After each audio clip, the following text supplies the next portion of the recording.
full-time employees, everywhere from San Diego and Denver, all the way up to Pennsylvania, New Jersey, and even into the Carolinas. So if you have any questions about anything, just hit me up. I do have a copy of this deck available. You can go to impulsecreative.com/SWFRTP, or in the meeting room, there's the little logo for Impulse Creative. You can click that and get there as well. So Impulse Creative helps companies increase velocity and scale up their businesses. And what that means, there's two pieces there. Especially coming out of situations like we're in right now, you're going to want to either increase velocity or really get smarter about movement to get caught up for the year, if you will. And so we help people with everything from social media all the way through to, the right types of messaging, branding, and of course, even just sales consulting to try and get everyone moving again. So enough about us. So today we're going to talk about the 6 key elements of a marketing strategy in 2020 and beyond. And really, if you think about it, just trying to get us out of the rut that we've been in. But there's a lot of really exciting things going on. And what I want us to think about is how we can cater this message to everyone. We've all got a responsibility as a business to keep things moving. And your part is going to be in keeping the conversation going. So as we go through, we're going to talk about vectors. We're going to talk about 3 elements that you can leverage for scaling up. Those are a bonus thing that I just couldn't get around with all things going on. And then, of course, the 6 strategies that you can start moving on now for your marketing. It's really important to me that you are able to walk away from this presentation with some action items. So if you can, ask the questions. We'll get to them towards the end. And then think about that one thing you're going to do, because at the end of the presentation, I'm going to hold everybody accountable to say one thing that they're going to take action on. So keep that pen and paper, that virtual notepad on your computer, and let's dig in. So the first thing we're going to talk about is growth. A lot of times people think about growth, and fortunately, over the past few years, we've been in a pretty great market, right? It's been constantly going up. In some cases, we forget how much work it is to keep things moving. And so when we think about growth, and when I mention growth, I really want you to understand that when we're talking about growing a social media presence, or we're talking about increasing your SEO or search engine optimization, growth is going to come with being intentional about it, but also being very persistent about keeping things moving forward. So one of my favorite quotes, and Elon Musk was saying this through another speaker that I had seen a few years ago, is how he talks about vectors. Now, I want you to reflect on this quote based on all the people in your organization, regardless of their department, and think about it. Every person in your company is a vector, and your progress is going to be determined by the sum of all vectors going in the same direction. If all the vectors and all the energy is pointing forward and paving the way, you're going to see some really remarkable movement in your business. If you've got some people detracting or going in opposite directions, you may still move forward if there's more going that way, but you're also going to have so much potential if you turned everyone around to get them to go the right way. So every person in your company is a vector.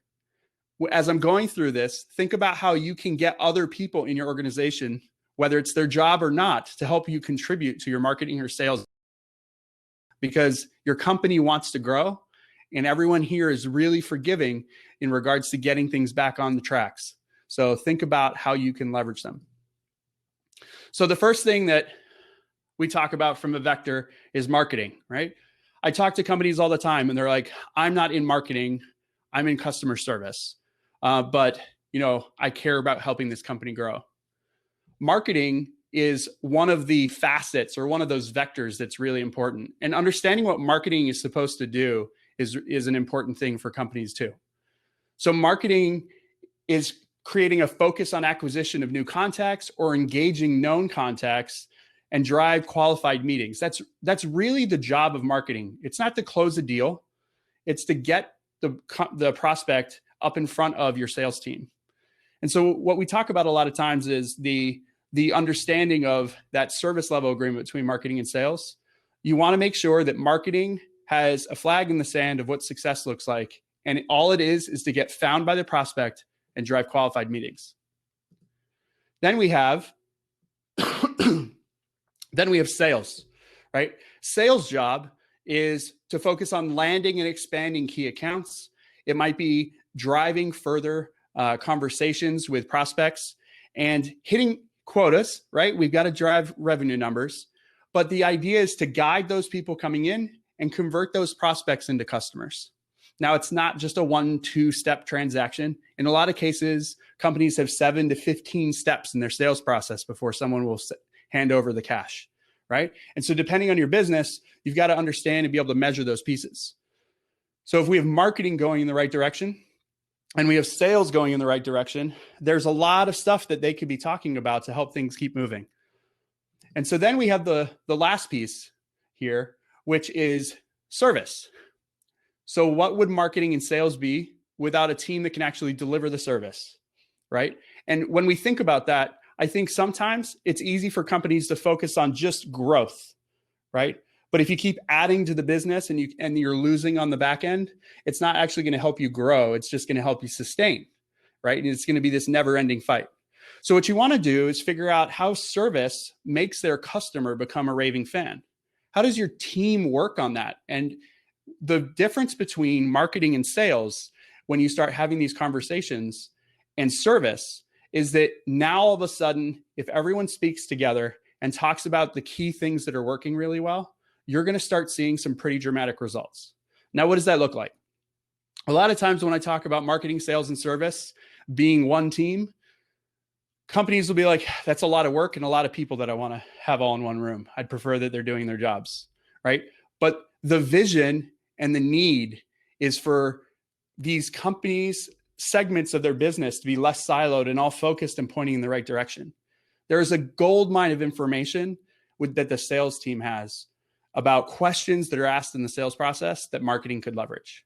There's a gold mine of information about why customers love you after you've done such a great job for them that sales should use and be able to leverage in their sales process, and marketing should be able to leverage for any of the messaging that goes out. And if you keep that message consistent and you keep that message focused, you're going to see so much opportunity to really double down and start to increase the effectiveness of all three buckets. And so what I want you to start thinking about is, how can service start influencing and start sharing information in a systematic way? Maybe it's once a week for 5 minutes. Maybe it's every 2 weeks for a half hour. But how can that information get passed through about the questions that come in on the phone, the inquiries that come in via chat or your email, and how can that information find a fluid way to get to marketing? Because that's what we're talking about today. We're going to talk a lot about content, because it wouldn't be a marketing presentation if I didn't, right? But the team working together in synergy is your secret weapon towards competing with your competition. So as we get into this, I know I've done these presentations a lot of times, and this is usually the first objection I get. My customers don't buy online. Now, I think one of the cool things about being in the situation we are with COVID is that we're finding out that we can do an awful lot online. Heck, we're having a virtual kind of conference right now, and we were doing networking meetings jumping between tables. If you had talked to me 3 weeks ago, I would have told you that probably wasn't possible too. So what I want, if there's salespeople in the room, I mean, no offense by this, it's more of a challenge. My customers don't buy online really means I get a lot of referrals, or I build really great relationships. And what I want you to do is push that out to the side about your customers not buying online, and start to realize that you're actually using online in a lot of cases, or you should if you aren't, to really leverage those relationships. And it can expend so much energy into marketing, and marketing can help you sell more as well. So if this is something that comes to mind as I'm talking through all this is the last time I'm going to beat up on it. But if you hear this conversation, or you hear it from your bosses, or you hear it from people below you, you've got to be able to understand that if we're all pointing in the same direction and we're all trying to grow the business, there are questions that customers are asking, and I guarantee that they're going to Google, finding a YouTube video, or trying to find more information so that they know whether or not they're being lied to. All right. So now we're going to talk about the groundwork. Now, when I talk about the groundwork, we're digging into the specifics of how you should think about some of the tactics that I promise I'll give you towards the end of this presentation, right?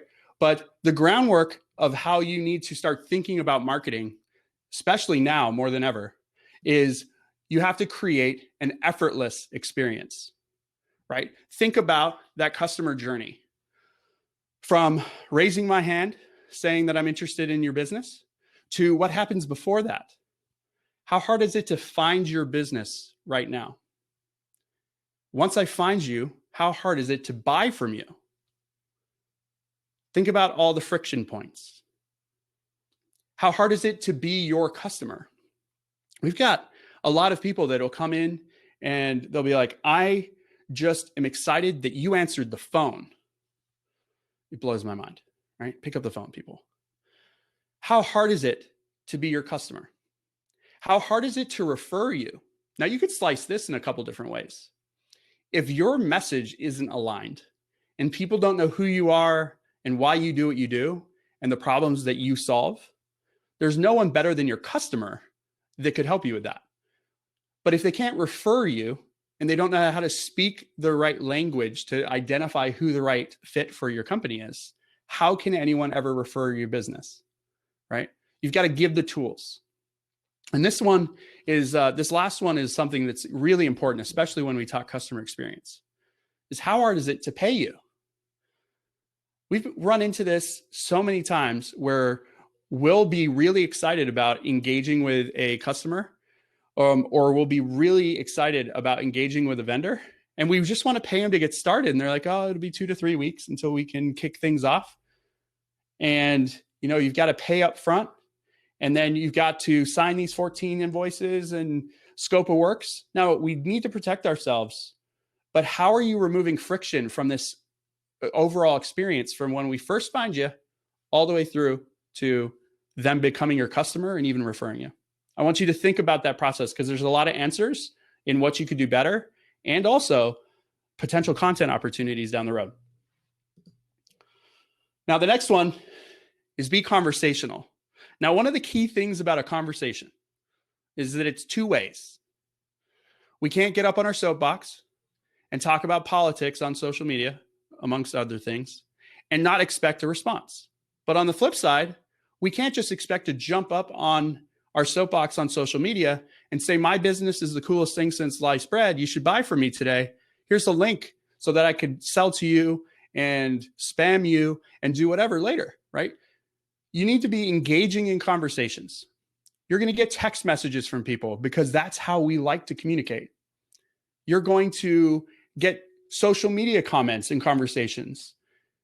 And for the people who are thinking about that, my customers don't buy my product online, they're talking about you online on social media. They're talking about the problems you solve. I don't care what it is you sell.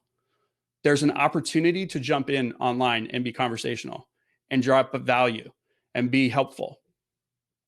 So that starts with social media and text messages, but it also goes through on your website.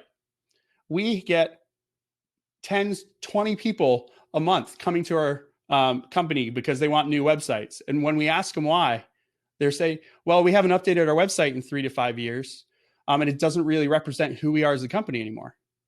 Think about that 3 to 5 years and how much separation those vectors had in regards to our message.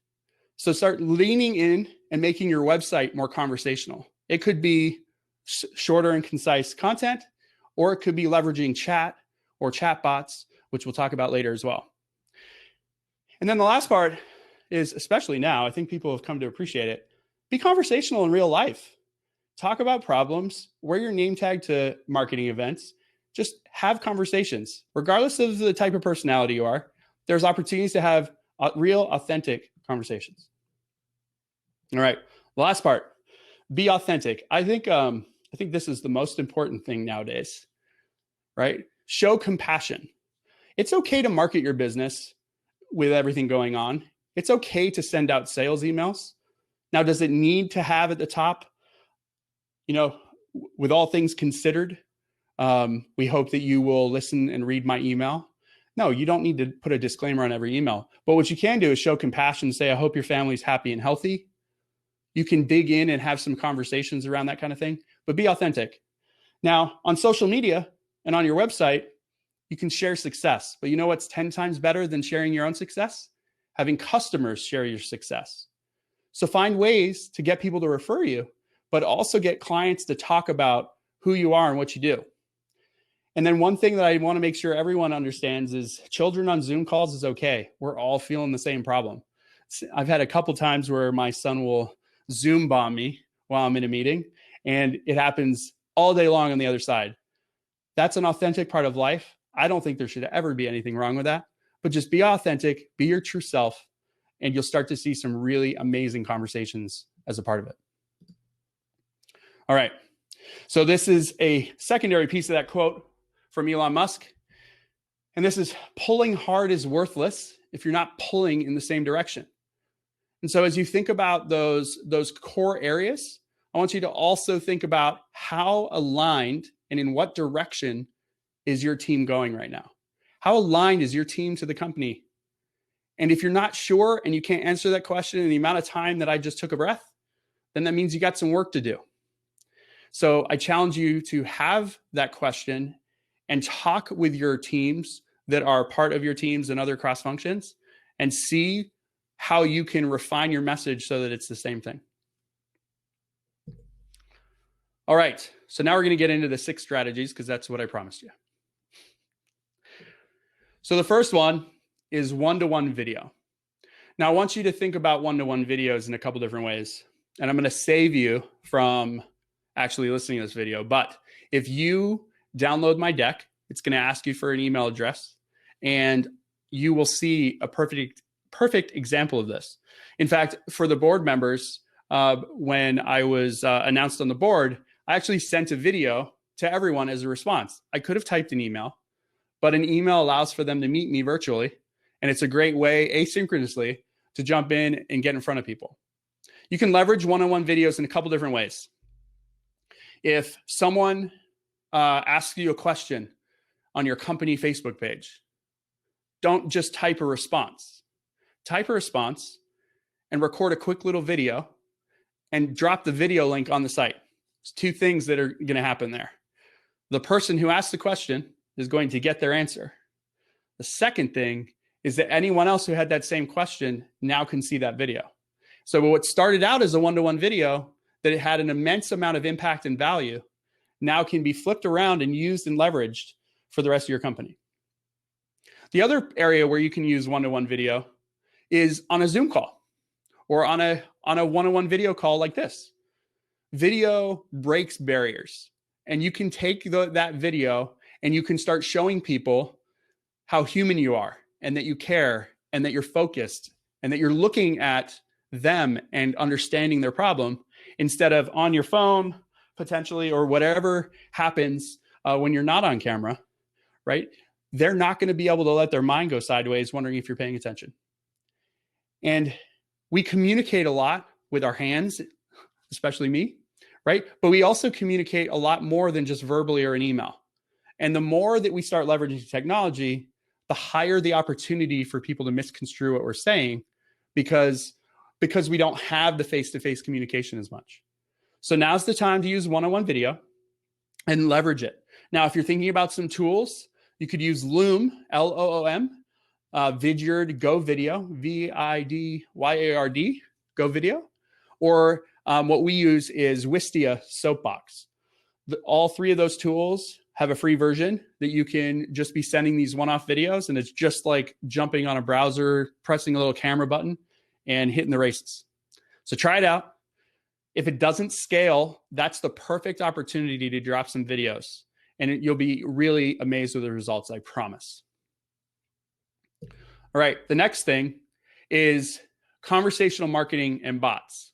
Now, this usually is something that, like, if I was seeing you in person, you'd probably sit back in your chair and you'd be like, what the heck? I have to create a bot. Conversational marketing is about refining back your message. It's about texting with someone you would normally, except answering their question. It's about not holding information hostage, but yet having an engaging conversation And in order to have a conversation, it's a two-way thing. It's not a broadcast, it's a communication. So you can leverage conversational marketing and bots. You can use a tool like HubSpot. You could use Chat Fuel. You could even use a tool like Drift. And we can have a conversation, a sidebar. It's not even a paid conversation, to talk about what you're trying to accomplish. But by getting live chat on your website, there are people that can't just walk into your business right now. If you know a restaurant that's trying to figure out how to get more people engaged, they should throw a bot on their website right now so that they could actually answer questions about whether they deliver, or whether their menu is available, or whether this is something that can be made, or whether they're even open, right? There's a lot of opportunities where just about any business that has conversations with someone on the other side that's buying something, hint, that's everyone, you're going to be able to have these engaging conversations. So find those opportunities to place them. Now we'll take that one step further. Facebook is a place that you have to be on social media. If you're a company, you might not agree with their policies. You might not agree with some of the stuff that they have going on, but Facebook Messenger is a gold mine for your company. And it's a gold mine for you if you're a salesperson as well, because you could be leveraging and having a lot of really engaging conversations, and you could use tools like HubSpot or Chat Fuel, and you could integrate it into your company. And if we just think about from a payroll point of view, there's opportunities for savings if you build the right kind of bot, right? But if we just talk about how to make things more effective and more streamlined, you're going to be able to totally make that an effortless experience. We can go as far as telling people that they can pay online through a chat with one of our clients, or you can make it as basic as the bot that I created for getting the PDF download. It asks you a couple of questions and it says, "Have a nice day," and it gives you a link. You can use Facebook Messenger as a natural arm. I know I was talking to Alex earlier. Alex said he was getting a whole bunch of people texting him, right? And he was helping them out. He's just naturally doing that. And what's funny is he's naturally getting people that are inquiring that way.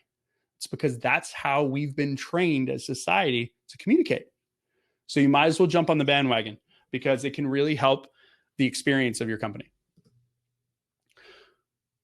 Now, here's a disclaimer.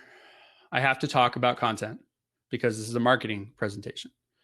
Now, content is ultra important. This is a chart of one of our clients. He's been with us for quite a few years. But if you see something, you see that we started really blogging and creating content for him on some kind of a routine back in March of 2018. Now, you might be saying, holy crap, that's 2 years ago. But yes, that's what we're saying. But if you see the axes off to the left, it might be a little tiny if you're only viewing on this small screen. That's 4,000 people, and this is monthly traffic that's coming to the site. So when we think of the cost of acquisition to get a contact, if you're doing pay-per-click, it's usually pretty high depending on your business.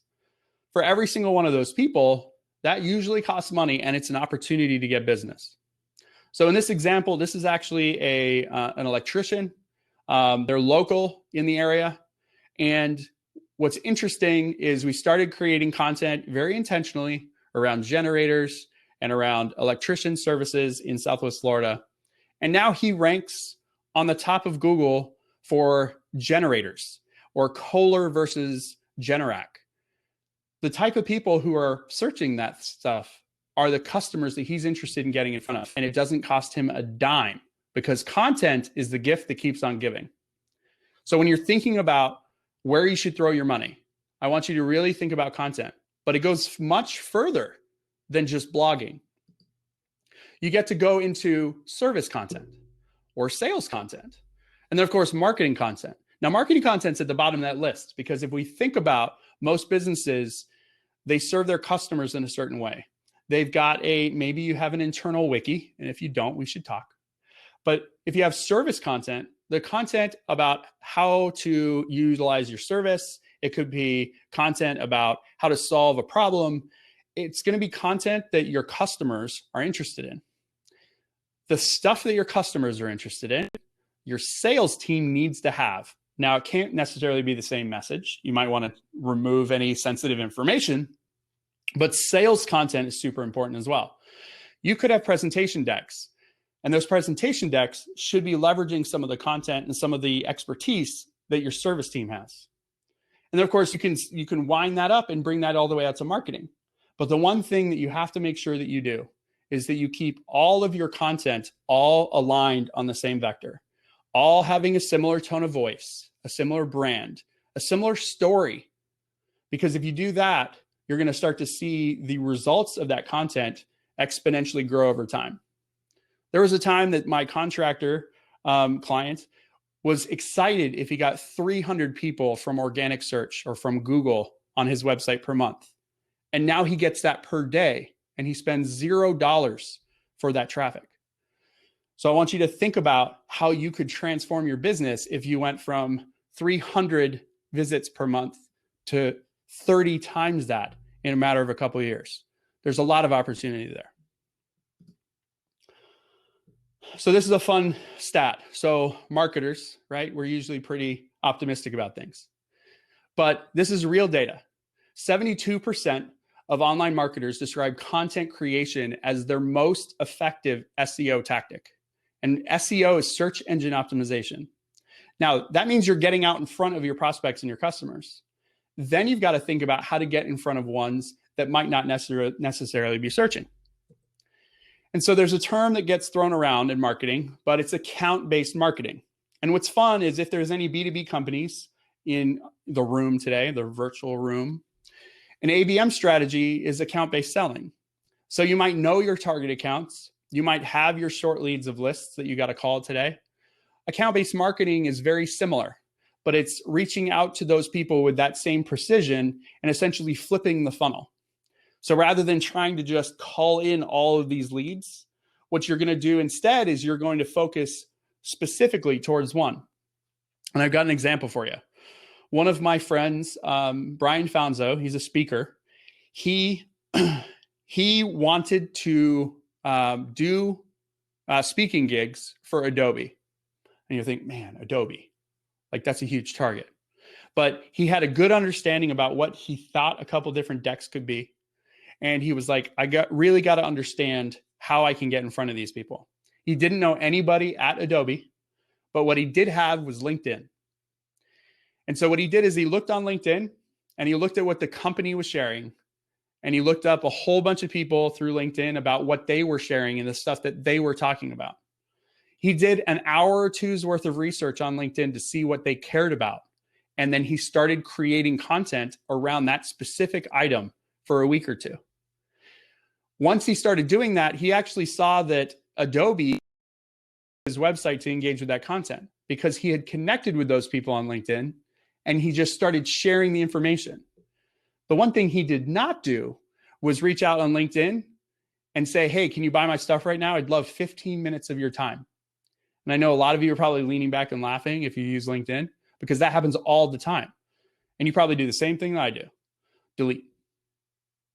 So when you think about an account-based marketing strategy, think about from the same mindset that sales has about who should I target and who has the highest opportunity, but do some marketing research and figure out what they care about and then start mining that vein. All right, build a community. Now this is, a lot of people can think that this is kind of hoity-toity, but I'm serious.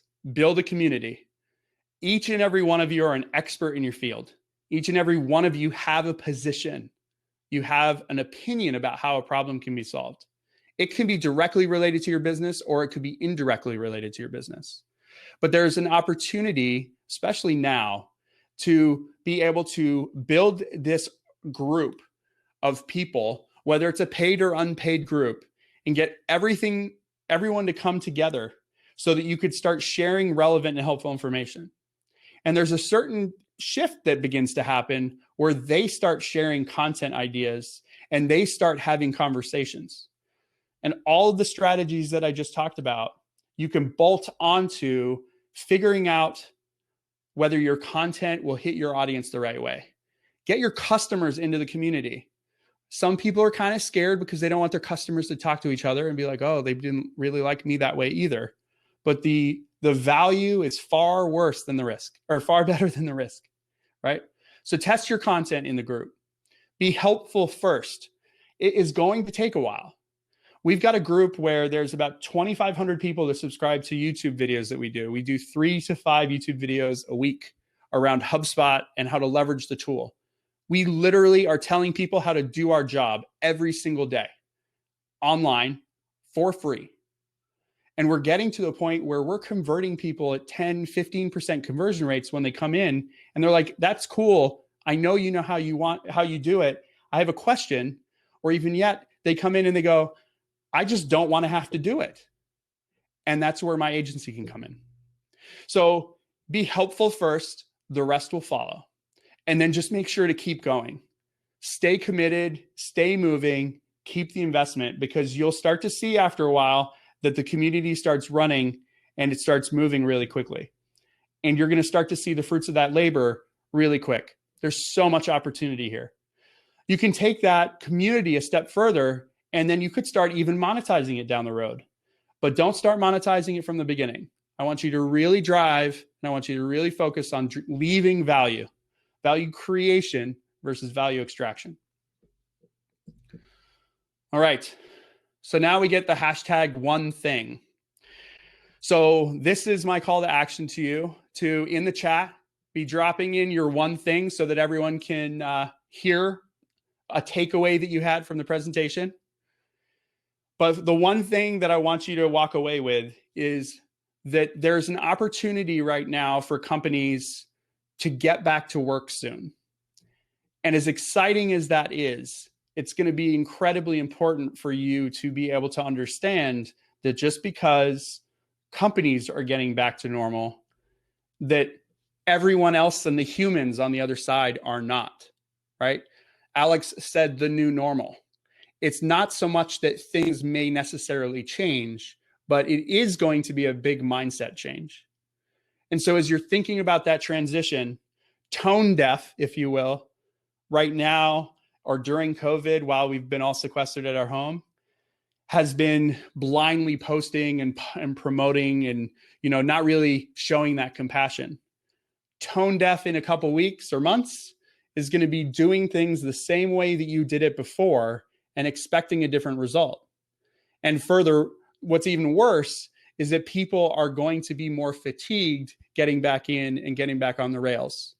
So the one thing is focus on your message, keep it authentic, stay focused, and you'll really start to see results if you're just going out there and helping people every day.